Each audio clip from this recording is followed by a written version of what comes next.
All right, folks, we're going to get started with chapter 3 here, or pardon me, chapter 15 about Reconstruction. And here are the 4 sections, and we'll start with section 1 right now. And here's your focus question. Post-war, the destruction of slavery made the definition of freedom central to reconstructing the nation. Whether freedom simply meant abolition of slavery or the expansion of African American rights became a train of conflict. African Americans' understanding of freedom was shaped by their experience of slavery. After the Civil War, African Americans were eager to participate in activities forbidden under the slave system. Black institutions established under slavery, such as the family and secret slave church communities, and free black churches and schools, were strengthened and expanded after the war. The family was fundamental to post-war African American life. Formerly enslaved people sought to find loved ones separated from them by sale, and widows of black soldiers won the fight to gain pensions from the federal government, which acknowledged the status of slave marriages. Reconstruction also transformed relationships within families as black men and women sought to inhabit the separate spheres of free families, with women spending more time with families at home and men engaging in most work outside the home. Yet poverty compelled many black women to find wage work. After the war, most blacks also left white churches and established their own churches. Independent black churches, most notably Methodists and Baptists, grew rapidly, and the church became central to black life, providing an educational, social, and political space for the black community. Freed people actively sought to improve themselves through education, which they hoped would allow them to read the Bible, prosper, and participate in politics, and the first black colleges were founded at this time. Inevitably, in a society in which political participation was central to freedom, formerly enslaved people wanted the right to vote. Once the war ended, and even earlier in some parts of the South, free blacks and formerly enslaved people asserted themselves in the public sphere, meeting, petitioning, and demanding the right to vote and organize their own political groups and candidates. Black leaders insisted that anything less than full citizenship would betray the war's meaning. Blacks now celebrated the 4th of July, a holiday that many white Southerners soon came to shun.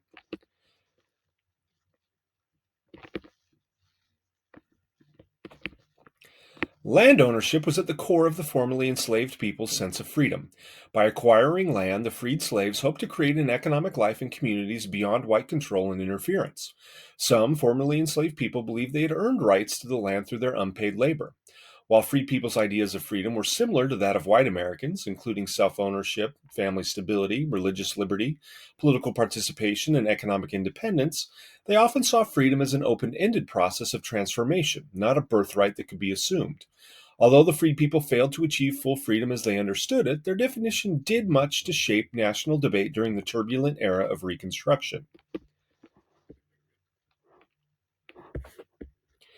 Most Southern whites were dismayed by defeat and emancipation, which caused enormous destruction and resulted in Northern domination.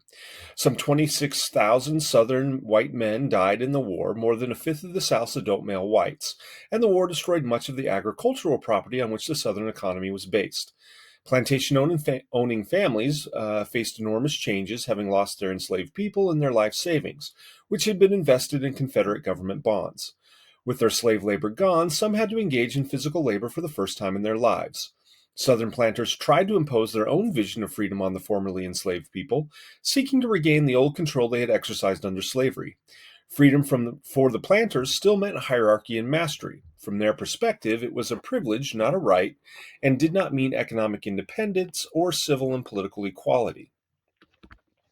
Northerners immediately tried to impose their own vision of freedom as free labor. Blacks would become wage workers and landowners just like free whites in the North, and Northern investors would inject capital and migrants into the South to rebuild the economy.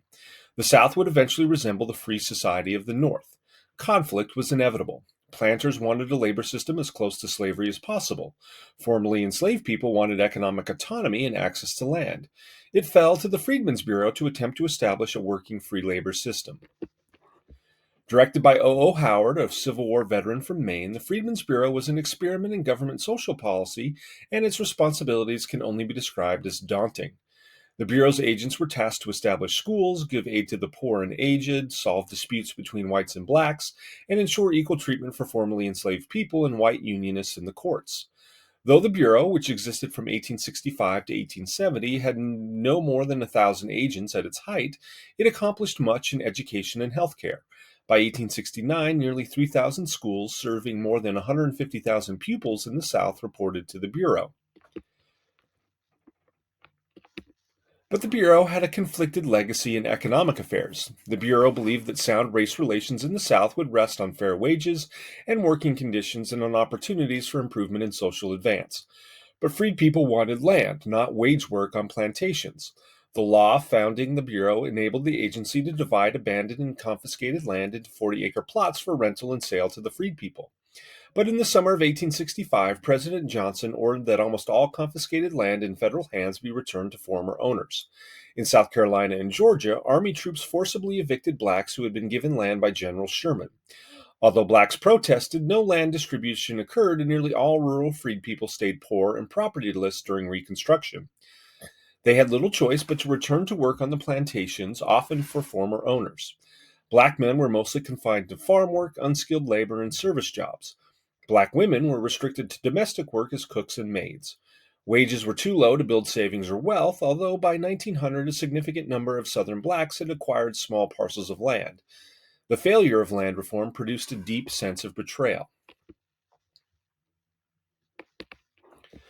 Out of the conflict on plantations, new labor systems emerged in the South.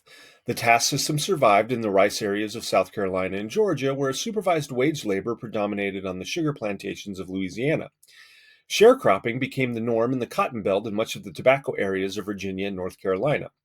Sharecropping developed first as a compromise between black desires for land and planters' insistence on labor discipline. It allowed each black family to rent a part of a plantation, and the crop was divided between the worker and owner at the end of the year. Sharecropping gave planters a stable labor force, and formerly enslaved people preferred it to gang labor because it freed them from white supervision. But sharecropping became increasingly oppressive over time, especially as declining prices for southern crops limited opportunities for sharecroppers. The war and its aftermath also greatly impacted white farmers, who experienced what they thought was a loss of freedom. Before the war, most small white farmers had raised food for their families and grew little cotton. The war and successive crop failures ruined many farmers. To get supplies from merchants, they are forced to grow cotton and commit part of their crop as collateral, which is property the creditor can seize if a debt is not paid, which became known as a crop lien. Because interest rates were high and the price of cotton fell steadily, many farmers found themselves in debt. Both black and white farmers found themselves caught in sharecropping and crop lien systems, but a far higher percentage of black farmers rented their land.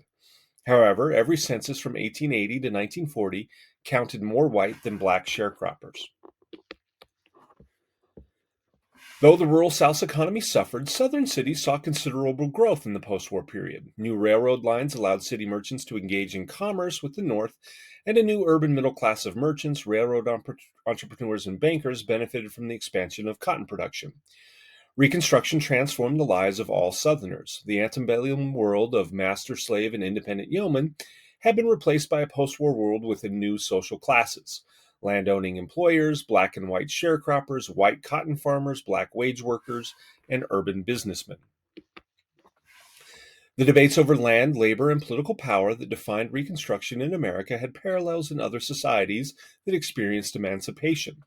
In each case, planters tried to make formerly enslaved people return to plantation work to grow the same crops as under slavery, and considered free black workers as lazy and devoid of ambition. Formerly enslaved people sought independence through owning land to avoid labor similar to that of slavery, or through other strategies to escape white control.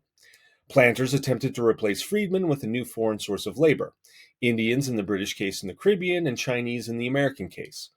But the United States was unique as a post-slavery society in that it gave freedmen the right to vote, an event that emerged as a result of a struggle between Congress and President Andrew Johnson over the course of Reconstruction.